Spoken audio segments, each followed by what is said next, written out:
Media one call സെന്ററിലേക്ക് എല്ലാ പ്രിയപ്പെട്ട പ്രേക്ഷകർക്കും സ്വാഗതം. വളരെ പ്രധാനപ്പെട്ട വിഷയമാണ് ഇന്ന് കോൾ സെന്റർ ചർച്ച ചെയ്യുന്നത്. അപസ്മാരം ചികിത്സിച്ച് ഭേദമാക്കാമോ എന്നതാണ് ഇന്നത്തെ നമ്മുടെ വിഷയം. നമുക്കറിയാം, തലച്ചോറിലെ ന്യൂറോണുകളുടെ അനിയന്ത്രണമായ പ്രവർത്തനമാണ് അപസ്മാരം എന്ന അവസ്ഥയിലേക്ക് എത്തിക്കുന്നത്. കുട്ടികളിലും പ്രായഭേദമെന്നെ എപ്പോഴും വരാവുന്ന ഒരവസ്ഥയാണ് ഇത്. പൊതുവെ ഇത് കാണാറുള്ളത് കുട്ടികളിലാണ്. സർജറി ഉൾപ്പെടെ പല നൂതന ചികിത്സകളിലും അപസ്മാരത്തിനുണ്ട്. ഈ ചികിത്സകളെ കൊണ്ട് ഭേദമാക്കാനാകുമോ എന്നൊക്കെയാണ് കോൾ സെൻറ്റർ ഇന്ന് ചർച്ച ചെയ്യുന്നത്. ഇതിനായി നമ്മോടൊപ്പം ഇന്നുമുള്ളത് കോഴിക്കോട് മൈത്ര ഹോസ്പിറ്റലിലെ ന്യൂറോളജിസ്റ്റ് ഡോക്ടർ പൂർണിമ നാരായണനാണ് നമുക്കൊപ്പം അതിഥിയായി ഉള്ളത്. ഇതുമായി ബന്ധപ്പെട്ട പ്രേക്ഷകരുടെ സംശയങ്ങൾ താഴെ കാണുന്ന നമ്പറിൽ ഇപ്പോൾ മുതൽ വിളിച്ചു ചോദിക്കാം. പ്രിയപ്പെട്ട പ്രേക്ഷകർ ഫോൺ ചെയ്യുമ്പോൾ ദയവായി TV-യിൽ ശ്രദ്ധിക്കാതെ ഫോണിൽ മാത്രം സംശയങ്ങൾ ചോദിക്കുവാനായിക്കൊണ്ട് ശ്രദ്ധിക്കുക. ഡോക്ടർ കോൾ സെൻറ്ററിലേക്ക് സ്വാഗതം.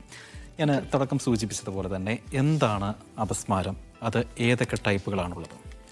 അപസ്മാരം നിങ്ങളിപ്പോൾ നേരത്തെ പറഞ്ഞ പോലെ തന്നെ നമ്മുടെ തലച്ചോറ് കോശങ്ങളിൽ ഒരു വൈദ്യുതി പ്രവാഹത്തിൻ്റെ അല്ലെങ്കിൽ ഇലക്ട്രിക്കൽ ആക്ടിവിറ്റിയുടെ ഒരു അബ്നോർമാലിറ്റിയാണ്. അപസ്മാരം പല തരത്തിലും നമുക്ക് കാണാറുണ്ട്. രണ്ട് ബ്രോഡായിട്ട് നമ്മൾ ക്ലാസിഫൈ ചെയ്യുകയാണെങ്കിൽ ജനറലൈസ്ഡ് എപ്പിലെപ്സിയും ഫോക്കൽ എപ്പിലെപ്സിയാണ്. ജനറലൈസ്ഡ് എപ്പിലെപ്സി നമ്മൾ ഉദ്ദേശിക്കുന്നത് തലച്ചോറിൻ്റെ രണ്ട് ഹാഫ്സ്, ഹെമിസ്ഫിയേഴ്സ് നമ്മൾ പറയും, അതിന് ഒരേ സമയത്ത് നമ്മൾ അപസ്മാരം ഉത്ഭവിക്കുകയാണെങ്കിൽ, സ്റ്റാർട്ട് ചെയ്യാണ്, സ്പ്രെഡ് ചെയ്യാണ് പെട്ടെന്ന്, ഇതാണ് നമ്മൾ ജനറലൈസ്ഡ് എപ്പിലെപ്സി എന്ന് പറയുന്നത്. ഫോക്കൽ എപ്പിലെപ്സി നമ്മൾ ഉദ്ദേശിക്കുന്നത് തലച്ചോറ് ഏതെങ്കിലും ഒരു സ്പോട്ടിൽ നിന്ന് അപസ്മാരം തുടങ്ങുകയാണ്, എന്നിട്ട് ബാക്കിയുള്ള ഭാഗങ്ങളിൽ സ്പ്രെഡ് ചെയ്യുക അല്ലെങ്കിൽ ആ സ്പോട്ടിൽ തന്നെ ഇങ്ങനെ പ്രൊപ്പഗേറ്റ് ചെയ്യുകയാണെങ്കിലാണ് നമ്മൾ ഫോക്കൽ എപ്പിലെപ്സി എന്ന് പറയുന്നത്. ഈ പ്രധാനമായും കുട്ടികളിൽ പിന്നെ ഈ പ്രായഭേദമെന്നെ എപ്പോഴും വരാൻ സാധ്യതയുള്ള ഒരു രോഗമാണോ അപസ്മാരം? അതെ, കൂടുതൽ നമ്മൾ കുട്ടികൾക്കും അല്ലെങ്കിൽ അഡോൾസൻസിലാണ് കാണുക. പക്ഷേ നമ്മൾ ഏത് പ്രായത്തിലും നമുക്ക് അപസ്മാരം വരാം. അത് ഓരോ പ്രായത്തിലും അപസ്മാരത്തിൻ്റെ കാരണങ്ങളും വേറെ വേറെയാണ്. ഇത് ചികിത്സിച്ച് ഭേദമാക്കാൻ പറ്റുമോ? ഇപ്പോൾ സർജറി അടക്കമുള്ള വൈദ്യശാസ്ത്രം ഒരുപാട് മുൻപന്തിയിലേക്ക് എത്തിക്കഴിഞ്ഞു. അപ്പോൾ സർജറി അടക്കമുള്ള കാര്യങ്ങൾ ഉണ്ടോ? ചികിത്സിച്ച് ഭേദമാക്കാൻ പറ്റുമോ? അപസ്മാരം തീർച്ചയായിട്ടും ചികിത്സിച്ച് ഭേദപ്പെടുത്താൻ പറ്റുന്ന ഒരു അസുഖമാണ്. 70% ആൾക്കാർക്ക് നമുക്ക് മരുന്ന് വഴി കൂടെ തന്നെ നല്ല രീതിയിൽ ചികിത്സിക്കാൻ പറ്റും. അവർക്ക് നല്ലൊരു ക്വാളിറ്റി ഓഫ് ലൈഫും കൊടുക്കാൻ പറ്റും. ബാക്കിയുള്ള 30% ആൾക്കാർക്കാണ് നമ്മൾ ഡ്രഗ് റെസിസ്റ്റൻറ്റ് എപ്പിലെപ്സി എന്ന് പറയുക. അതായത് നമ്മൾ 2 തരം മരുന്നുകൾ ട്രൈ ചെയ്തു, എന്നിട്ട് അതിന് മേലെയും അപസ്മാരം വരികയാണെങ്കിൽ നമ്മൾ സർജറി ഒരു ഓപ്ഷനായിട്ട് കൺസിഡർ ചെയ്യും. പ്രത്യേകിച്ച് ഈ ഫോക്കൽ എപ്പിലെപ്സി, ഞാൻ നേരത്തെ പറഞ്ഞ ആ ഒരു തരം എപ്പിലെപ്സിയിൽ നമുക്ക് നല്ല ഔട്ട്കംസ് സർജറി വഴി കൂടെ കിട്ടാറുണ്ട്. ഡോക്ടർ, നമുക്കൊരു കോളറുണ്ട്. പ്രീത മോഹനൻ ചാവക്കാട് നിന്ന് വിളിക്കുകയാണ്. പ്രീത, ഡോക്ടറോട് ചോദിക്കാം. മാഡം പറഞ്ഞോളൂ. മാഡം പറഞ്ഞോളൂ. പ്രീത കേൾക്കുന്നുണ്ടോ? പറഞ്ഞോളൂ. കേൾക്കാം. മാഡം, ഞാൻ 5 വർഷമായി ഫിക്സിന്റെ ഗുളിക കഴിക്കുന്നുണ്ട്. ഓക്കെ. ലിവക്സി 500. ഓക്കെ. പക്ഷെ ഒരു ഡോസ് നിർത്തിയാൽ അപ്പൊ വീണ്ടും ഫിക്സ് അനുഭവപ്പെടുക. അതിന് മേലെയും ഫിറ്റ്സ് അനുഭവപ്പെടുന്നുണ്ട്. വീണ്ടും ഒരു ഡോസ് കൂടി കഴിക്കുമ്പോൾ അപ്പൊ അനുഭവപ്പെടുന്നുണ്ട്. ഓക്കെ. ലെപ്സി തന്നെയാണ് ഈ 5 വർഷമായിട്ട് കഴിച്ചുകൊണ്ടിരിക്കുന്നത് അല്ലേ? അത് തന്നെ കഴിച്ചുകൊണ്ടിരിക്കുന്നത്. ഓക്കെ. ഇത് നമുക്ക് അറിഞ്ഞിരിക്കേണ്ട കാര്യം, ഓരോ എപ്പിലെപ്സി ഉള്ള രോഗി വേറെ വേറെയാണ്, ഡിഫറെൻ്റ് ആണ്. ഓരോ ആൾക്കാർക്കും ഓരോ തരം മരുന്നാണ് വർക്ക് ചെയ്യുക. അത് ഈ അപസ്മാരത്തിൻ്റെ ടൈപ്പിൻ്റെ അനുസരിച്ചിട്ട് നമുക്ക് അതിന് അനുയോജ്യമായ ഒരു മരുന്നാണ് കഴിക്കേണ്ടത്. അപ്പോൾ നമുക്ക് ഒരു മരുന്ന് വർക്ക് ആവുന്നില്ലെങ്കിൽ നമുക്ക് എപ്പിലെപ്സിക്ക് പല ടെസ്റ്റുകളും ചെയ്യും. നിങ്ങൾ ഐം ഷുവർ EEG പറഞ്ഞ ടെസ്റ്റൊക്കെ ചെയ്തിട്ടുണ്ടാവും. അപ്പോൾ നമുക്ക് അതിൽ എന്ത് തരം എപ്പിലെപ്സിയാണ്, അതേപോലെ MRI സ്കാൻ ചെയ്തിട്ട് നമുക്ക് എപ്പിലെപ്സിക്ക് വേറെ വല്ല ഘടനാപരമായ കാരണങ്ങൾ ഉണ്ടോ ഇതെല്ലാം നോക്കിയിട്ട് നമുക്ക് വേറെ ഇപ്പം നമുക്കൊരു 20 തൊട്ട് 25 തരം മരുന്നുകളുണ്ട് എപ്പിലെപ്സിക്ക്. അപ്പോൾ നമുക്ക് ഒരു മരുന്ന് വർക്ക് ആയില്ലെങ്കിൽ ഒന്നെങ്കിൽ അത് മാറ്റുക, അല്ലെങ്കിൽ നമുക്ക് ഒരു മരുന്ന് ആഡ് ഓൺ ചെയ്യാം നിങ്ങളുടെ എപ്പിലെപ്സിയുടെ ടൈപ്പും അതിൻ്റെ കാരണവും അതിനനുസരിച്ചിട്ട്. അതിന് മേലെയും നമുക്ക് അസുഖം വരികയാണെങ്കിൽ പിന്നെ നമുക്ക് സർജറി അങ്ങനത്തെ ഓപ്ഷൻസ് ഇതിനെപ്പറ്റി ആലോചിക്കേണ്ടി വരും. ഗുളികയുടെ ഡോസ് തെറ്റുമ്പോഴാണ് ഫിക്സ് വരുന്നത്. ഓക്കെ. അതിൽ നമുക്ക് പ്രധാനപ്പെട്ടായിട്ട് അറിഞ്ഞിരിക്കുന്ന കാര്യമാണ്, ചിലപ്പോൾ നമ്മൾ കറക്റ്റ് മരുന്നായിരിക്കും കഴിക്കുന്നുണ്ടാവുക, പക്ഷെ നമ്മൾ ഒരു ഡോസ് പോലും മുടങ്ങിയാൽ നമുക്ക് പിന്നെയും അപസ്മാരം വരാൻ വളരെ ഹൈ പോസിബിലിറ്റി ഉണ്ട്. അപ്പോൾ മരുന്ന് കഴിച്ചുകൊണ്ടിരിക്കുമ്പോൾ നമുക്ക് അസുഖം വരുന്നുണ്ടെങ്കിൽ ഇല്ലെങ്കിൽ നമുക്ക് അതേ മരുന്ന് തന്നെ കണ്ടിന്യൂ ചെയ്താൽ മതി, അതിന് മാറ്റമൊന്നും വരുത്തണ്ട. ഇത് ചികിത്സിച്ച് ഭേദമാക്കാൻ പറ്റുമോ മാഡം? ചികിത്സ നമുക്ക് കൺട്രോൾ ആക്കാൻ പറ്റും, നിങ്ങൾ എപ്പിലെപ്സിയുടെ ടൈപ്പിൻ്റെ അനുസരിച്ചിട്ട്. അതാണ് നമുക്ക് ഇത്രയും ഡീറ്റെയിൽസ് വെച്ചിട്ട് നമുക്ക് ഇത്രയും പറയാൻ പറ്റുള്ളൂ. പക്ഷേ എന്ത് തരം എപ്പിലെപ്സിയാണ് അതിനനുസരിച്ചിട്ടാണ് നമുക്ക് അതിൻ്റെ ഔട്ട്കം പറയാൻ പറ്റുക.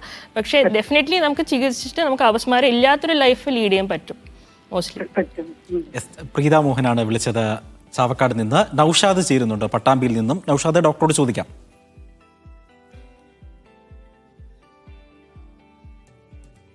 നൗഷാദ് കേൾക്കുന്നുണ്ടോ? നൗഷാദിലേക്ക് തിരികെ എത്താം. ഡോക്ടർ, ഇപ്പോൾ പ്രീതി നേരത്തെ ചോദിച്ച പോലെ തന്നെ ഈ മരുന്ന് നിർത്തിക്കഴിഞ്ഞാൽ ഇപ്പോൾ രാജൻ എന്നൊരു പ്രേക്ഷകൻ ചേരുന്നുണ്ട് ഈരാറ്റുപേട്ടയിൽ നിന്നും. രാജൻ, ഡോക്ടറോട് ചോദിക്കാം. Hello doctor. ഹലോ ഡോക്ടർ, പറഞ്ഞോളൂ. എൻ്റെ ഭാര്യയ്ക്ക് വേണ്ടിയിട്ടാണ് ഞാൻ ചോദിക്കുന്നത്. ഓക്കെ, പറഞ്ഞോളൂ. എൻ്റെ ഭാര്യയ്ക്ക് വേണ്ടിയിട്ടാണ് ചോദിക്കുന്നത്. ഓക്കെ. ഭാര്യ മരുന്ന് എപ്പിലെക്സിക്ക് മരുന്ന് കഴിക്കുന്നുണ്ട്. അതായത് സെൻഗ്രൈറ്റ് ക്രോണോ 500, മാസറ്റോൾ 200, 200. ഓക്കെ. പക്ഷെ അത് കഴിച്ചു കഴിഞ്ഞിട്ടും വർഷങ്ങളായിട്ട് 10-20 കൊല്ലമായിട്ട് കഴിക്കുക. അപ്പൊ എന്നിട്ട് ഇപ്പൊ ആകപ്പാടെ ഭയങ്കര ക്ഷീണമാണ് ഡോക്ടർ. ഓക്കെ. എപ്പോഴും ഉറക്കമാണ്. ഓക്കെ. അവസ്മാരം ഇപ്പൊ എങ്ങനെയാണ്? അവസ്മാരം ഇപ്പൊ ഇല്ല, ഇടയ്ക്കൊക്കെ ഇടയ്ക്കുണ്ടാവും. ഓക്കെ. അത് കഴിച്ചുകൊണ്ടിരിക്കുമ്പോഴും വരുന്നുണ്ട് അല്ലേ? എന്തോ ഇടയ്ക്കിടയ്ക്ക് എന്നാലും ഉണ്ടാവുന്നുണ്ട്. ഓക്കെ. ഡോക്ടർ. ഓക്കെ. നമ്മൾ ഈ 2-3 മരുന്ന് കഴിക്കുന്ന ആൾക്കാർക്ക് പ്രത്യേകിച്ച് ഈ മരുന്ന് റിലേറ്റഡ് സൈഡ് എഫക്ട്സ് വരാനുള്ള സാധ്യത ഉണ്ട്. അപ്പം നമുക്ക് ഫസ്റ്റ് ഓഫ് ഓൾ മരുന്നിന്റെ ഡോസ് നോക്കണം. നമ്മൾ വെയിറ്റിന്റെ അനുസരിച്ചിട്ടുള്ള ഡോസ് ആണോ കഴിക്കുന്നത്? 200-500 200-500 ആണ് അല്ലേ? ഓക്കെ. അതെ, വെയിറ്റിന്റെ അനുസരിച്ചിട്ട് ഓരോ ആൾക്കാർക്കും ഓരോ ഡോസേജസ് ആണ്. അപ്പോൾ അതിനേക്കാളും കുറച്ച് കൂടുതലാണെങ്കിൽ പിന്നെ ചില എൽഡർലി പ്രായമുള്ള ആൾക്കാർക്ക് ചിലപ്പോൾ അത്രയും ഡോസ് ടോളറേറ്റ് ചെയ്യാൻ പറ്റാറില്ല. പക്ഷേ നമ്മളിപ്പോൾ മരുന്ന് കഴിക്കുമ്പോൾ 2 കാര്യങ്ങൾ നോക്കണം. അതായത് ഫിറ്റ്സ് കൺട്രോളായി നിൽക്കും വേണം, നമുക്ക് വലിയ സൈഡ് എഫക്റ്റ് ഇല്ലാത്ത ഡോസിലാണ് പോവും ചെയ്യേണ്ടത്. അപ്പോൾ ഈ 2 ഫാക്ടേഴ്സും നമ്മൾ നോക്കിയിരിക്കണം. ഇപ്പോൾ നമുക്ക് ഫിറ്റ്സ് കൺട്രോൾ ചെയ്യാനുള്ള ഡോസ് വളരെ ഹൈ ആണെങ്കിൽ നമുക്ക് ആണ് ഈ വേറെ സർജിക്കൽ ഓപ്ഷൻ അങ്ങനെ എന്തെങ്കിലും ഉണ്ടോ എന്ന് നോക്കേണ്ടത്. അല്ലെങ്കിൽ നമുക്ക് സൈഡ് എഫക്ട് പ്രൊഫൈൽ കുറവുള്ള വേറെ എന്തെങ്കിലും മരുന്നുകൾ ഓപ്ഷൻസ് ആണോ അതും കൂടി നോക്കണം. ഇപ്പോൾ കുറേ നൂതന മരുന്നുകളുണ്ട്, അത് വെച്ചിട്ട് സൈഡ് എഫക്ട്സിൻ്റെ ഒരു ഇൻസിഡൻസ് കുറവാണ്. അപ്പോൾ നമുക്ക് അങ്ങനത്തെ വല്ല മരുന്നിലോട്ടും പോകണോ ആ കാര്യം കൂടി ചിന്തിക്കേണ്ടി വരും. രാജനാണ് വിളിച്ചത് ഈരാറ്റുപേട്ടയിൽ നിന്ന്. ഡോക്ടർ, നമുക്ക് മറ്റൊരു കോളർ കൂടിയുണ്ട്. മലപ്പുറത്ത് നിന്നും ജസീറ ചേരുകയാണ്. ജസീറ, ഡോക്ടറോട് ചോദിക്കാം. ജസീറ കേൾക്കുന്നുണ്ട്. ഞാൻ എൻ്റെ ഹസ്ബൻഡിന് വേണ്ടിയിട്ടാണ് ചോദിക്കുന്നത്. ഓക്കെ. ഹസ്ബൻഡിന് ഇടയ്ക്ക് ഇങ്ങനെ വിസ്മാരം പോലെ വരും. സാധാരണ ഉറക്കം ഒഴിയുന്ന സമയത്താണ് അത് വരുന്നത്. ഓക്കെ. എങ്ങനെ വലുതായിട്ടാണോ വരുന്നത്? വലിയ വെട്ടലുമൊക്കെ ആയിട്ടാണോ? അത് ചില ദിവസം ഇങ്ങനെ നമ്മൾ ഉറങ്ങി കഴിഞ്ഞതിന് ശേഷം ഇങ്ങനെ വീഴും ബെഡിൽ നിന്ന്. ഓക്കെ. ഓക്കെ. എത്ര ഇടവിട്ടിട്ടാ വരുന്നത് അവസ്മാരം? അത് ഇപ്പൊ 5 വർഷം മുന്നേ ഉണ്ടായിരുന്നു. അതിന്റെ മുന്നേ ഒരു 4 വർഷം മുമ്പേ ഉണ്ടായി. പിന്നെ ഗുളിക കഴിച്ചപ്പോ സാധാരണ ഗുളിക കഴിച്ചുകൊണ്ടിരിക്കുമ്പോ സുഖമാവും. സാധാരണ ഉറക്കം തുടർച്ചയായിട്ട് ഉറക്കമില്ലാതിരിക്കുമ്പോഴാണ് ഇതുണ്ടാകുന്നത്. ലാക്ടോസ് എന്ന് പറയുന്ന ഒരു ഗുളികയാണ് കഴിക്കുന്നത്. എന്ത് ഗുളിക കഴിക്കുന്നത്? ലാക്ടോസ. ഓക്കെ, ശരി. ഈ റമദാൻ മാസത്താണ് കൂടുതൽ ഉറക്കാൻ കിട്ടില്ലല്ലോ. അപ്പൊ ആ സമയത്തൊക്കെ സ്ഥിരമായിട്ട് ഗുളിക കഴിക്കുമ്പോൾ പ്രശ്നമുള്ളൂ. അപ്പോൾ തുടർച്ചയായിട്ട് ഉറക്കം ഒഴിഞ്ഞിരിക്കുമ്പോഴാണ് ഉണ്ടാകുന്നത്. അപ്പൊ അത് 2 പ്രാവശ്യം MRI ഒക്കെ എടുത്തിട്ടുണ്ടായിരുന്നു. അപ്പൊ ചെവിയുടെ ബാക്കിലായിട്ട് ഒരു ചെറിയൊരു മുഴ പോലെ പറഞ്ഞിരുന്നു. പക്ഷെ അതിന് വളർച്ച ഒന്നുമില്ല. 2 പ്രാവശ്യം, ഒരു പ്രാവശ്യം കഴിഞ്ഞിട്ട് 4 വർഷം കഴിഞ്ഞിട്ടാണ് അടുത്ത MRI എടുത്ത്. അപ്പൊ അതിന് വളർച്ച ഒന്നും കൂടുതലുണ്ട് എന്നുള്ളത് പറഞ്ഞിട്ടില്ല. ഇതിന് ഈ ഗുളിക നിർത്താൻ പറ്റില്ല, സ്ഥിരമായിട്ട് തന്നെ കഴിക്കണോ? ഇതിപ്പോൾ അവസ്മാരം പൊതുവേ നമുക്ക് ഉറക്കം ഒഴിക്കുമ്പോഴൊക്കെ നമുക്ക് കൂടുതൽ വരാനൊരു സാധ്യത ഉണ്ട് ഒരു അവസ്മാര രോഗിക്ക്. അപ്പോൾ നിങ്ങളുടെ അവസ്മാരത്തിന് കാരണം വെറും ഉറക്കൊഴിക്കൽ മാത്രമായിരിക്കില്ല, ഓൾറെഡി ഒരു എപ്പിലെപ്സി സിൻഡ്രോം ഉണ്ടാവും. MRIയിൽ കണ്ട അബ്നോർമാലിറ്റി ആണ് ഇതിനുള്ള കാരണം. നമുക്ക് എനിക്ക് കുറച്ചും കൂടി ഡീറ്റെയിൽസ് കിട്ടിയാലേ അത് ഉറപ്പിച്ച് പറയാൻ പറ്റുള്ളൂ. സാധാരണ ഇത്തരം അവസ്മാരം ഉറക്കം ഒഴിക്കുമ്പോൾ കൂടുതലായി കാണുന്നത് ഒരു പ്രൈമറി ജനറലൈസ്ഡ് എപ്പിലെപ്സി പറഞ്ഞൊരു അസുഖത്തിലാണ്. അതിലാണ് ഇങ്ങനെ ഇടയ്ക്ക് വെച്ചിട്ട് വല്ലപ്പോഴും അവസ്മാരം വരിക കൂടുതൽ ഉറക്കം ഒഴിക്കുമ്പോൾ. അതൊരു യൂഷ്വലി ഒരു ജെനറ്റിക് കോസാണ്. പൊതുവെ ഒരു ജെനറ്റിക് പ്രീഡിസ്പോസിഷൻ, ഫെമിലിയൽ ഹിസ്റ്ററി ഒക്കെ ഉള്ള ആൾക്കാർക്കാണ് ഉണ്ടാവാറ്. അപ്പം അതിൽ മരുന്ന് വെച്ചിട്ട് നല്ലപോലെ കൺട്രോൾ ആക്കാൻ പറ്റുന്നതാണ്. പക്ഷെ നമ്മുടെ ലൈഫ് സ്റ്റൈലും കെയർഫുൾ ആവണം, അധികം ഉറക്കം ഒഴിക്കാതെ നോക്കണം നമുക്ക്, എസ്പെഷ്യലി ഇങ്ങനത്തെ ഒരു പ്രശ്നം ഉള്ളപ്പോൾ. ഒരു സംശയം ചോദിച്ചോട്ടെ?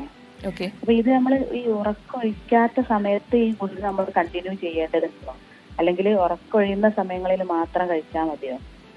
എനിക്ക് കുറച്ചും കൂടി ഡീറ്റെയിൽസ് കിട്ടിയാലേ അത് പറ്റി പറയാൻ പറ്റുള്ളൂ. ബട്ട് യൂഷ്വലി നമുക്ക് അല്ലാത്ത സമയത്തും കഴിക്കേണ്ടി വരും. ബിക്കോസ് നമുക്ക് എപ്പോഴാണ് ഒരു സ്ലീപ്പ് ഡിസ്റ്റർബൻസ് വരിക എന്ന് നമുക്ക് പറയാൻ പറ്റില്ല. പിന്നെ യൂഷ്വലി ഇത്തരം ആൾക്കാർക്ക് അല്ലാത്ത സമയത്തും ഫിറ്റ്സ് വരാനൊരു സാധ്യത ഉണ്ട്. അത് എപ്പോഴാണ് വരാൻ നമുക്ക് പറയാൻ പറ്റില്ല. പക്ഷേ സ്ലീപ്പ് കുറയ്ക്കുമ്പോഴാണ് നമുക്ക് കൂടുതൽ വരാനൊരു സാധ്യത. അങ്ങനെയാണ് ഇതുവരെ ഉണ്ടായത്. ഓക്കെ, അതിൻ്റെ EG അങ്ങനത്തെ ഡീറ്റെയിൽസ് ഒക്കെ അറിഞ്ഞാലേ നമുക്ക് അതിനെപ്പറ്റി കൂടുതൽ കമൻറ്റ് ചെയ്യാൻ പറ്റുള്ളൂ. പക്ഷേ യൂഷ്വലി നമ്മൾ തുടർച്ചയായി കഴിക്കാനാണ് പറയാം. ജസീറയാണ് വിളിച്ചത് മലപ്പുറത്ത് നിന്ന്. ഡോക്ടർ, മറ്റൊരു പ്രധാനപ്പെട്ട സംശയം, അത് ചെറുപ്പം മുതൽ ഈ സിനിമയിലൊക്കെ കാണുമ്പോൾ ഈ പെട്ടെന്ന് അപസ്മാരം വരുമ്പോൾ നമുക്ക് കയ്യിലുള്ള, ഇപ്പം എൻ്റെ കയ്യിലൊരു താക്കോലുണ്ട്, ഇപ്പോൾ ഈ പെട്ടെന്ന് അപസ്മാരം വരുന്ന ഒരാൾക്ക് ഈ താക്കോല് കയ്യിൽ കൊടുത്താൽ ഇത് പെട്ടെന്ന് വായിൽ കൂടെ വരുന്ന നൂരയും പതയും ഒക്കെ തീരും. അത് ശരിയായിട്ടുള്ളൊരു അവബോധമുള്ള കാര്യമാണോ? അത് ശാസ്ത്രം അങ്ങനെയൊക്കെ പറയുന്നുണ്ടോ? താക്കോലിൻ്റെ അംശം കയ്യിൽ പിടിച്ചു കഴിഞ്ഞാൽ അപസ്മാരം നിൽക്കുമെന്നുള്ളത് അതിന് ശാസ്ത്രീയമായിട്ടൊരു തെളിവുമില്ല. അത് ആക്ച്വലി ഒരു കോമൺ ആയിട്ടുള്ളൊരു മിസ്കൺസെപ്ഷനാണ്, ഒരു മിത്താണ്. അത് ശരിക്കും നമ്മൾ ചെയ്യാൻ പാടില്ലാത്തൊരു കാര്യമാണ്. കാരണം നമുക്ക് അത് കൊടുത്താൽ പരിക്കുകൾ കൂടാൻ സാധ്യതയുണ്ട്. പിന്നെ അതുകൊണ്ട് വേറെ ഒരു ഗുണോ എഫക്റ്റോ ഉണ്ടാവാൻ പോകുന്നില്ല. അപ്പോൾ ശരിക്കും നമ്മൾ ചെയ്യാൻ പാടില്ലാത്തൊരു കാര്യമാണ്. അത് എല്ലാവരും അറിഞ്ഞിരിക്കേണ്ട കാര്യമാണ്. നമ്മൾ അങ്ങനെയൊന്നും ചെയ്യരുത്. അതായത് താക്കോല് പോലുള്ള ഉപകരണങ്ങൾ കൊടുക്കുന്നത് ഹാനികരമാണ്. നമ്മൾ ആക്ച്വലി ഒരു രോഗിക്ക് അപസ്മാരം നമ്മൾ കൺമുൻപിൽ കാണുകയാണെങ്കിൽ ആകപ്പാടെ ചെയ്യേണ്ട കാര്യം അവരെ ആ ഏരിയ ഒന്ന് ക്ലിയർ ചെയ്യുക, ആളെ ഒന്ന് സൈഡിൽ ചെരിച്ച് കിടത്തുക. കാരണം ഇങ്ങനെ അപസ്മാരം വലുതായിട്ട് വരുമ്പോൾ നമുക്ക് നൊരയും പതിയും വരുമ്പോൾ ഉമിനീരും ലങ്സ് പോയിട്ട് നമുക്ക് ഇൻഫെക്ഷൻ്റെ സാധ്യതയൊക്കെ ഉണ്ടാവാൻ സാധ്യതയുണ്ട്. അപ്പോൾ ഒരു സൈഡിൽ ചെരിച്ച് കിടത്തണം. എന്നിട്ട് നമുക്ക് ആ എപ്പിസോഡ് ഒന്ന് സെറ്റിൽ ആവണ വരെ ഒന്ന് വെയിറ്റ് ചെയ്യുക ചെയ്യേണ്ടത്. പക്ഷെ നമുക്ക് എന്നിട്ടും സെറ്റിൽ ആവുന്നില്ല, ഒരു 5 മിനിറ്റിനേക്കാളും കൂടുതൽ നിൽക്കുന്നുണ്ട് അപസ്മാരം എന്നുണ്ടെങ്കിൽ നമുക്ക് ഉടനെ തന്നെ പേഷ്യന്റിനെ ഹോസ്പിറ്റലിൽ കൊണ്ടുപോകേണ്ടി വരും. ഈ വെള്ളം ഉൾപ്പെടെയുള്ള കാര്യങ്ങൾ പ്രാഥമികമായി കൊടുക്കുന്നത് ശരിയാണോ? അപസ്മാരം വരുമ്പോഴോ? അങ്ങനെയൊന്നും ചെയ്യാൻ പാടില്ല. ബിക്കോസ് രോഗി കോൺഷ്യസ് അല്ല ആ സമയത്ത്. അപ്പോൾ നമ്മൾ വെള്ളമൊക്കെ കൊടുത്താൽ അതും ആൾ സ്വോളോ ചെയ്യാൻ പോകുന്നില്ല. അപ്പോൾ അത് ആസ്പിറേറ്റ് ചെയ്ത് ലങ്സിൽ പോയിട്ട് ഇൻഫെക്ഷനൊക്കെ വരാൻ സാധ്യതയുണ്ട്. അപ്പോൾ ജസ്റ്റ് സൈഡിൽ ചെരിച്ച് കിടത്തുക, ആ ഇവൻറ്റ് സെറ്റിൽ ആവണ വരെ വെയിറ്റ് ചെയ്യുക, എന്നിട്ട് ഹോസ്പിറ്റലിൽ കൊണ്ടുപോകുക. സെറ്റിൽ ആവുന്നില്ലെങ്കിൽ ഉടനെ തന്നെ ഹോസ്പിറ്റലിൽ കൊണ്ടുപോകേണ്ടി വരും. ഡോക്ടർ, നമുക്കൊരു കോളർ കൂടിയുണ്ട്. സജിത ചേരുന്നു കൊല്ലത്ത് നിന്നും. സജിത, ഡോക്ടറോട് ചോദിക്കാം. ഹലോ. ഹലോ. കേൾക്കാം, പറഞ്ഞോളൂ. ഹലോ, ഞാൻ മകന് വേണ്ടിയായിരുന്നേ. പറഞ്ഞോളൂ. മോന് ഇപ്പൊ 33 വയസ്സുണ്ട്. പക്ഷെ മോന് 23ാമത്തെ വയസ്സിൽ ഇതേപോലെ ഒന്ന് വന്നു. അപസ്മാര രോഗം തുടങ്ങിയോ? തുടങ്ങി. അപ്പൊ ഞാനത് കേട്ടിട്ടില്ല. ഇത്രയും പ്രായമായി കഴിയുമ്പോഴിങ്ങനെ ഒരു കുട്ടികളിലാണ് ഏറ്റവും കൂടുതൽ ഇങ്ങനെ അങ്ങനെയുള്ള അറിവേ ഉള്ളൂ. അപ്പോഴ് അത് കഴിഞ്ഞിട്ട് പിന്നെ പോയി CT ഒക്കെ എടുത്ത് നോക്കി കുഴപ്പമൊന്നുമില്ല എന്ന് പറഞ്ഞു കഴിഞ്ഞിട്ട് പിന്നെ ഒരു 3 വർഷം കഴിഞ്ഞ് 26ാമത്തെ വയസ്സിൽ വീണ്ടും വന്നു. അത് ഹൈ പൊസിഷനാണ് വന്നേക്കുന്നത്. അപ്പോഴും വലിയ വലുതായിട്ടാ വന്നത്. അപ്പം 3 ദിവസം പുള്ളി ICUലൊക്കെ ആയിരുന്നു. അങ്ങോട്ടോ ഇങ്ങോട്ടോ എന്ന് പറയാൻ പറ്റാത്തൊരു അവസ്ഥയിലൊക്കെ ആയിരുന്നു അന്ന്. അപ്പം അങ്ങ് ഹലോ പറഞ്ഞോളൂ. അപ്പോഴ് പിന്നെ ഇപ്പോഴും ആ മരുന്ന് ഇപ്പോഴും അത് കണ്ടിന്യൂ ചെയ്യുന്നുണ്ട്. പക്ഷെ അത് നിർത്താൻ പറ്റാവുന്ന സ്റ്റേജിൽ എപ്പോഴാണ് അത് നിർത്താൻ പറ്റുക? എത്ര വയസ്സായി? എനിക്കല്ല, എന്റെ മകനാണ്. അതെ, അവർക്ക് എത്ര വയസ്സായി? 33 അല്ലേ? ഓക്കെ. ഇത്രയും വലുതായിട്ട് വന്ന സ്ഥിതിക്ക് നമുക്ക് മരുന്ന് തുടർച്ചയായിട്ട് കഴിക്കേണ്ടി വരും. പക്ഷേ നമുക്ക് എന്ത് തരം അപസ്മാരമാണെന്ന് കണ്ടുപിടിക്കണം. അപ്പോൾ അതിനാണ് EG, പിന്നെ MRI സ്കാൻസ്, പല ടെസ്റ്റുകളും നമുക്ക് ചെയ്യേണ്ടി വരും. ഇടയ്ക്കൂടെ ഞാൻ പറയാനെ കൊണ്ട് നമ്മളൊക്കെ അത് അപ്പം അന്നാണെങ്കിൽ എറണാകുളത്ത് കൊണ്ടുപോയി, പിന്നെ അത് കഴിഞ്ഞ് കോയമ്പത്തൂർ PGS കൊണ്ടുപോയി. അപ്പോൾ അവിടുത്തെ സ്കാനിങ്ങിലാണ് ബ്രെയിനിൽ ഒരു ട്യൂമർ ഉണ്ടായിരുന്നത്. അപ്പൊ അതിനോട് ഇത് അടുക്കുന്ന സമയത്താണിത് വന്നതെന്നാണ് അന്ന് ഡോക്ടേഴ്സ് പറഞ്ഞത്. അപ്പൊ അതിന്റെ സർജറി എല്ലാം കഴിഞ്ഞു. ഇപ്പൊ അതിന് ആ ട്യൂമറിന് പ്രശ്നങ്ങളൊന്നുമില്ല. പക്ഷെ ഈ ഫിക്സിന്റെ ഈ മരുന്ന് നമുക്കത് കണ്ടിന്യൂ ചെയ്യണമെന്നാണ് പറയുന്നത്. അപ്പൊ ഓക്കെ, അതാണ് നമുക്ക് അറിഞ്ഞിരിക്കുന്ന കാര്യം. ഇതിപ്പോൾ നമുക്കൊരു ഫുള്ളി നോർമൽ സ്കാൻ അല്ല നമുക്ക് ഉണ്ടായിരിക്കുന്നത്. നമുക്കൊരു ട്യൂമർ ഉണ്ടായിരുന്നു, അത് ഓപ്പറേറ്റ് ചെയ്ത് എടുത്ത് കളഞ്ഞിട്ടുണ്ട്. ബട്ട് നമുക്കിപ്പോൾ തലച്ചോറിൽ എന്ത് ഡാമേജ് ഉണ്ട്, ഇപ്പോൾ നമുക്ക് സ്ട്രോക്ക് ഉണ്ട്, ട്യൂമർ ഉണ്ട്, എന്തെങ്കിലും പരിക്ക് പറ്റിയിട്ടുണ്ട്, അതിൻ്റെയൊക്കെ നമുക്ക് സ്കാറ് ഒക്കെ ഉണ്ടാവും തലച്ചോറിൽ. ഇപ്പോൾ ട്യൂമർ എടുത്ത് കളഞ്ഞാലും ആ പോസ്റ്റ് സർജറി ചെയ്തതിൻ്റെ ശേഷം ഒരു പാടുണ്ടാവും. അപ്പോൾ ആ ഒരു ഭാഗത്ത് നമുക്കൊരു ഇലക്ട്രിക്കൽ അബ്നോർമാലിറ്റി എപ്പോൾ വേണമെങ്കിലും വരാൻ സാധ്യതയുണ്ട്. അപ്പോൾ ഇത്തരം രോഗികൾക്ക് നമ്മൾ സാധാരണ ജീവിതകാലം മുഴുവൻ അല്ലെങ്കിൽ കുറേ വർഷങ്ങൾക്കെങ്കിലും നമുക്ക് മരുന്ന് കഴിക്കേണ്ടി വരും. നിർത്തിയാൽ പിന്നെയും അവസ്മാരം വരാൻ സാധ്യതയുണ്ട്. അപ്പോൾ ഇറ്റ്സ് അഡ്വൈസബിൾ കണ്ടിന്യൂ ചെയ്യാനായിരിക്കും. അത് എനിക്ക് നിർത്താൻ പറ്റാതെ ഇനി ഇതിന് മറ്റ് ഇങ്ങനെ കണ്ടിന്യൂ ആയിട്ട് മെഡിസിൻ എടുക്കുമ്പോൾ സൈഡ് എഫക്റ്റ് അങ്ങനെ വല്ലതും ഉണ്ടാവോ? ഇതുവരെ നമുക്ക് വലിയ സൈഡ് എഫക്ട്സ് ഒന്നും ഉണ്ടായിട്ടില്ലെങ്കിൽ ഇനി ഭാവിയിൽ വരാൻ സാധ്യത വളരെ കുറവാണ് നമ്മൾ ഒരേ മരുന്ന് കഴിക്കുകയാണെങ്കിൽ. ഏത് മരുന്ന് സ്റ്റാർട്ട് ചെയ്താലും സൈഡ് എഫക്റ്റിന് ചെറിയ റിസ്ക് ഉണ്ട്. പക്ഷേ അത് നമുക്ക് തുടക്കം സ്റ്റാർട്ട് ചെയ്തതിന് കുറച്ച് ദിവസങ്ങൾ അല്ലെങ്കിൽ മാസങ്ങൾ തന്നെ നമുക്ക് അറിയാൻ സാധിക്കും. നസീറ എന്ന് പറഞ്ഞ ഒരു പ്രേക്ഷക ലക്ഷദ്വീപിൽ നിന്ന് ചേരുന്നുണ്ട്. നസീറ, ഡോക്ടറോട് ചോദിക്കാം. ഹലോ ഡോക്ടറോട് ചോദിക്കാം. ഹലോ ഡോക്ടർ, ഞാൻ ലക്ഷദ്വീപിൽ നിന്ന് നസീറാണ്. നസീർ, എൻ്റെ മോന് ഒരു 2.5 വയസ്സാണ്. എൻ്റെ മോന് 2.5 വയസ്സായി. ഹലോ, കേൾക്കുന്നുണ്ട്, പറഞ്ഞോളൂ.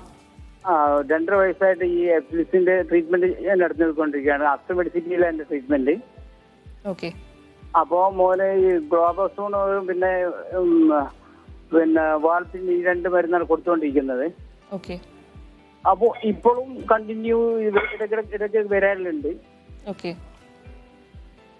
ഇടയ്ക്ക് വരും, അങ്ങനെ പോകുന്നുണ്ട്, ഇടയ്ക്കൊക്കെ വരും. അപ്പോ ഇനി എനിക്കിത് കണ്ടിന്യൂ ചെയ്യാൻ പറ്റും? ഈ മരുന്ന് ഒന്ന് ഒഴിവാക്കി നിർത്താൻ പറ്റുമോ?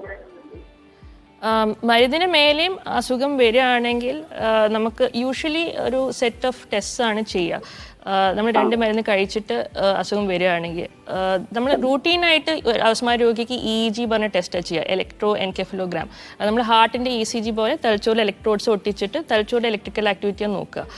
നമുക്ക് വളരെ ഫ്രീക്വൻ്റ് ആയിട്ട് ഫിറ്റ്സ് വരുന്ന ആൾക്കാർ മരുന്ന് നമ്മൾ വീഡിയോ EEG പറഞ്ഞൊരു 24 മണിക്കൂർ അല്ലെങ്കിൽ 48 മണിക്കൂർ പറഞ്ഞൊരു വീഡിയോ EEG പറഞ്ഞ ടെസ്റ്റ് ചെയ്യും. അതിൽ നമ്മൾ ഈ സീഷേഴ്സ് റെക്കോർഡ് ചെയ്യും, വരുന്ന എന്ത് തരം അവസ്മാരമാണെന്ന് നോക്കും, തലച്ചോറ് ഏത് ഭാഗത്തു നിന്നാണ് വരുന്നത് നോക്കും. അതിൻ്റെ കൂട്ടത്തിൽ നമ്മൾ MRI സ്കാൻ, ചില സാഹചര്യങ്ങളിൽ നമുക്ക് അഡ്വാൻസ് സ്കാൻസ് വേണ്ടി വരും, പെറ്റ് സ്കാൻ, അങ്ങനത്തെ സ്കാനുകൾ, സ്പെക്ട്, അങ്ങനത്തെ ടെസ്റ്റുകളൊക്കെ വേണ്ടി വരും. എന്നിട്ട് എല്ലാം തലച്ചോറ് ഒരു ഭാഗത്തുനിന്ന് വരികയാണെങ്കിൽ നമുക്കത് എടുത്ത് കളഞ്ഞിട്ട് നമുക്ക് ഒരു സീഷർ ക്യൂർ ചെയ്യാൻ പറ്റുന്ന ഓപ്ഷൻ ഉണ്ടോ എന്ന് നമ്മൾ നോക്കും. എസ്പെഷ്യലി ഇത്തരം 2 മരുന്നിലും നമുക്ക് ഗുണം തോന്നുന്നില്ലെങ്കിൽ. അത് കുട്ടിക്കാലത്ത് നമുക്ക് ഇത്തരം അവസാനം വരാൻ പല കാരണങ്ങളും ഉണ്ടാവാം. ചിലത് ജനിതക കാരണങ്ങളും ആവാം. ചിലത് നമ്മൾ കുട്ടികൾക്ക് പ്രത്യേകിച്ച് തലച്ചോറ് വളരെ സെൻസിറ്റീവാണ്. ജനിച്ച ശേഷം എന്തെങ്കിലും ഓക്സിജൻ കുറയുക അല്ലെങ്കിൽ ഷുഗർ കുറയുക, ഈ കാരണങ്ങൾ കൊണ്ടൊക്കെ നമുക്ക് തലച്ചോറിൽ കേടുപാടുകൾ വരാം. അപ്പോൾ ഈ കാരണങ്ങളും നമുക്ക് അവസ്മാരം ഉണ്ടാക്കാം. അപ്പോൾ ഇത് ഏതെങ്കിലും നമുക്ക് സർജിക്കലി നമുക്ക് റെമഡിയബിൾ ആയിട്ടുള്ളൊരു ഫോക്കസ് കിട്ടുകയാണെങ്കിൽ നമുക്ക് സർജറിയുടെ ഓപ്ഷനാണ്. അല്ലെങ്കിൽ നമ്മൾ മരുന്ന് വെച്ചിട്ട് തന്നെ പല മരുന്നുകളും ഉണ്ട്, നമുക്ക് വേറെ മരുന്നുകൾ ട്രൈ ചെയ്യാം. അല്ലെങ്കിൽ നമുക്ക് വേഗൽ നെർവ് സ്റ്റിമുലേഷൻ പറഞ്ഞ വേറെ ചില പാലിയേറ്റീവ് ഓപ്ഷൻസ് ഉണ്ട്, ഫ്രിറ്റ്സിൻ്റെ ഫ്രീക്വൻസി കുറയ്ക്കാൻ. അപ്പോൾ ഇത്തരം ഓപ്ഷൻസും ഉണ്ട്. നമുക്ക് മറ്റൊരു പ്രേക്ഷക കൂടെ ചേരുന്നുണ്ട്. പാലക്കാട് നിന്നും രമയാണ്. രമ, ഡോക്ടറോട് ചോദിക്കാം. മാഡം ചോദിക്കട്ടെ? ചോദിച്ചോളൂ. ഇത് പാരമ്പര്യ രോഗമാണോ? എന്റെ മൂത്ത സഹോദരിക്ക് വേണ്ടിയിട്ടാണ് ചോദിക്കുന്നത്. ഇത്രകാലം അവർക്കൊന്നും ഉണ്ടായിരുന്നില്ല. പിന്നെ അവര് വർക്ക് ചെയ്തിരുന്നു. ഇപ്പോ റിട്ടയർഡ് ആയി. 70-71 വയസ്സായിരുന്നു. പക്ഷെ മറവി രോഗം ഉണ്ട്, അവർക്ക് വന്നിട്ടുണ്ട്. അപ്പോ ഞങ്ങൾ ഇപ്പോഴാണ് ശ്രദ്ധിച്ചത്. അപ്പോ കഴിഞ്ഞ ഒരു വർഷത്തിൽ ഇവിടെ വന്നപ്പോ രാത്രി എന്തോ ഇങ്ങനെ ഒരു ശബ്ദം കേട്ടപ്പോ ഞങ്ങൾ നോക്കിയതാണ്. അപ്പൊ ഇങ്ങനെ അബോധാവസ്ഥയിൽ കിടക്കണു, വായിന്ന് ഇങ്ങനെ നൊര പതിയൊക്കെ ഇങ്ങനെ വന്നിട്ടുണ്ടായിരുന്നു. അപ്പൊ ഇതാണോന്ന് വിചാരിച്ച് അപ്പോഴേക്കും രാത്രി 3 മണിക്കാണ് കണ്ടത്. അപ്പൊ തന്നെ ഡോക്ടറെ അടുത്ത് കൊണ്ടുപോയി. അപ്പൊ അവര് പിന്നെ അവിടെ അഡ്മിറ്റ് ആക്കി. ഇങ്ങനെ ഫിക്സ് ആവാനാണ് സാധ്യത എന്ന് പറഞ്ഞു. എന്നിട്ട് പിന്നെ അതിന്റെ മുന്നേ തലച്ചോറിന്റെ MRI കൊടുത്തിട്ടുണ്ടായിരുന്നു. ഇങ്ങനെ മറവി രോഗം വന്നപ്പോ അതിന്റെ മുന്നേ ഡോക്ടറെ കണ്ടിട്ട്. അപ്പൊ അതിലൊന്നും കുഴപ്പമില്ലെന്നാ പറഞ്ഞത്. അപ്പൊ എന്നിട്ട് അവിടെ ഒരു ദിവസം കടന്നു. പിന്നെ അപ്പൊ അതിന് ശേഷം മരുന്നുകൾ കഴിക്കുന്നുണ്ട്. അപ്പൊ എന്നിട്ട് ഇതിന്റെ ഇടയ്ക്ക് നിർത്തി. അത് കണ്ടിന്യൂ ചെയ്യാൻ ഡോക്ടറോട് പറഞ്ഞിട്ടും ഉണ്ടായിരുന്നില്ല. അപ്പൊ നിർത്തിയപ്പോ 7 ദിവസം കഴിഞ്ഞപ്പോ വീണ്ടും രാത്രി ഭയങ്കരമായിട്ട് 2 പ്രാവശ്യം ഉണ്ടായി. അപ്പൊ പിന്നെ ആ ഡോക്ടറെ രോഗിക്ക് എത്ര പ്രായമുണ്ട്? അപ്പൊ അവർക്ക് 72 വയസ്സായി. ഇപ്പൊ അവർക്ക് ഈ മറവി രോഗം വന്നതിന്റെ ശേഷമാണ് അപസ്മാരം വരാൻ തുടങ്ങിയത് അല്ലേ? മറവി രോഗം വന്നതിന് ശേഷം മറവി രോഗം ഉണ്ട് പറഞ്ഞിട്ട് അവര് ചെന്നൈയിലായിരുന്നു. ഒറ്റയ്ക്കായിരുന്നു താമസം. ജോലിയിൽ നിന്നൊക്കെ റിട്ടയർഡ് ആയിട്ട് നല്ല ജോലിയായിരുന്നു. അക്കൗണ്ടന്റായി വർക്ക് ചെയ്തിരുന്ന ആളാണ്. പിന്നെ അവര് മാരേജ് ഒന്നും ചെയ്തിട്ടില്ല. അവര് ഫാമിലിയിൽ വേറെ ആർക്കെങ്കിലും മറവി രോഗം ഉണ്ടോ? മറവി രോഗം ഇല്ല. പക്ഷേ അപസ്മാരം അവരുടെ താഴെയുള്ള അനിയത്തിക്കുണ്ട്. ഓക്കെ, അപസ്മാരം പല ആൾക്കാർക്കും ഉണ്ട്, 2 പേർക്കുണ്ട്. ഓക്കെ, എല്ലാവർക്കും വരണമെന്നില്ല ഫാമിലിയിൽ. ചില തരം അപസ്മാരങ്ങൾക്ക് ഒരു ഫെമിലിയൽ ടെൻഡൻസി ഉണ്ടാവും. യൂഷ്വലി നമ്മൾ ചെറിയ പ്രായത്തിൽ കാണുന്ന അപസ്മാരങ്ങൾക്കാണ് കൂടുതൽ ഒരു ഫെമിലിയൽ ടെൻഡൻസി ഉണ്ടാവുക. പ്രായമുള്ള അപസ്മാരങ്ങൾ വേറെ കാരണങ്ങൾ കൊണ്ടായിരിക്കും. ഇതേപോലെ മറവി രോഗമുള്ള ആൾക്കാർക്ക് അപസ്മാരം വരാനുള്ള ഒരു ടെൻഡൻസി കൂടുതലായിരിക്കും. പക്ഷെ അത് വിചാരിച്ചിട്ട് ഫാമിലിയിൽ അധിക പേർക്കും വരണം അങ്ങനെയൊന്നുമില്ല. ചെറിയൊരു ടെൻഡൻസി ഉണ്ടാവും. ചിലപ്പോൾ ഒരു 10 പേർക്ക് ഒരാൾക്ക് ഉണ്ടാവാം. അങ്ങനെ ഒരു ടെൻഡൻസി മാത്രമേ ഉണ്ടാവാൻ സാധ്യതയുള്ളൂ. ഇപ്പോൾ ടി.എ. ജബ്ബാർ ഉണ്ട്. ജബ്ബാർ, ഡോക്ടറോട് ചോദിക്കാം. കേൾക്കുന്നുണ്ടോ ജബ്ബാർ? കേൾക്കുന്നുണ്ടോ? ആ, ഡോക്ടറോട് ചോദിക്കാം.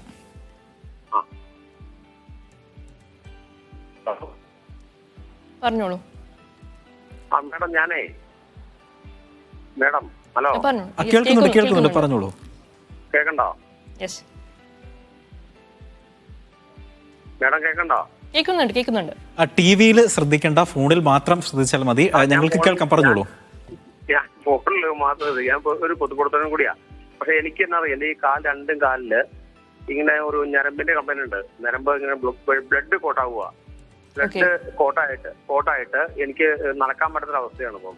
ഞാൻ ഇടയ്ക്ക് ഇങ്ങനെ ഹോസ്പിറ്റലിൽ പോയിട്ട് പെയിനുള്ള ഇഞ്ചക്ഷൻ ഒക്കെ എടുക്കും. അപ്പൊ ഓക്കെ ആവും. 2 ദിവസം കഴിഞ്ഞ് വീണ്ടും അങ്ങോട്ട് കണ്ടിന്യൂ ചെയ്യുകയാണ്. പിന്നെ എനിക്ക് ഈ ഫിക്സ് ഉണ്ടാവും. ഫിക്സ് എന്ന് പറഞ്ഞു കഴിഞ്ഞാൽ എനിക്ക് ചില സമയങ്ങളിൽ ഫിക്സ് ഉണ്ടാവും. ഞാൻ മറിഞ്ഞു കാണും. എത്ര പ്രായം തൊട്ടുണ്ട് ഫിറ്റ്സ്? എനിക്ക് 52 വയസ്സുണ്ട്. എപ്പോഴാ ഫിറ്റ്സ് തുടങ്ങി? ഏത് പ്രായത്തിലാണ് തുടങ്ങിയത്? ഇപ്പോഴാണ് തുടങ്ങിയത്. ഈ 6 മാസത്തിൽ തുടങ്ങിയത് എനിക്ക്. ഓക്കെ, എന്തെങ്കിലും ടെസ്റ്റുകൾ ചെയ്തിട്ടുണ്ടോ ഫിറ്റ്സിന് വേണ്ടിയിട്ട്? ടെസ്റ്റുകൾ നമ്മൾ കണ്ടോളം ചെയ്തിട്ടാണ്. എല്ലാം മരുന്നൊക്കെ തന്നെ. പക്ഷേ മരുന്ന് കുറയുന്നില്ല എനിക്ക്. അപസ്മാരം കുറയുന്നില്ല? അപസ്മാരം എനിക്ക് അങ്ങനെ വരില്ല. അതൊക്കെ ഇപ്പൊ ഒരു മാസമായിട്ടൊന്നുമില്ല. ഓക്കെ, ശരി. 4 പ്രാവശ്യം ഇറങ്ങി ഇങ്ങനെ വീണു. അത് കഴിഞ്ഞ് പിന്നെ നമ്മളെ വീട്ടിൽ കയറി വണ്ടിയൊന്നും ഉപയോഗിക്കാൻ പറ്റില്ല. വണ്ടി ഉപയോഗിച്ച് ഇടയ്ക്ക് ഉണ്ടാകാൻ പറ്റില്ലോ. Okay, fine. നമുക്ക് പ്രശ്നമുണ്ട്. ഓക്കെ,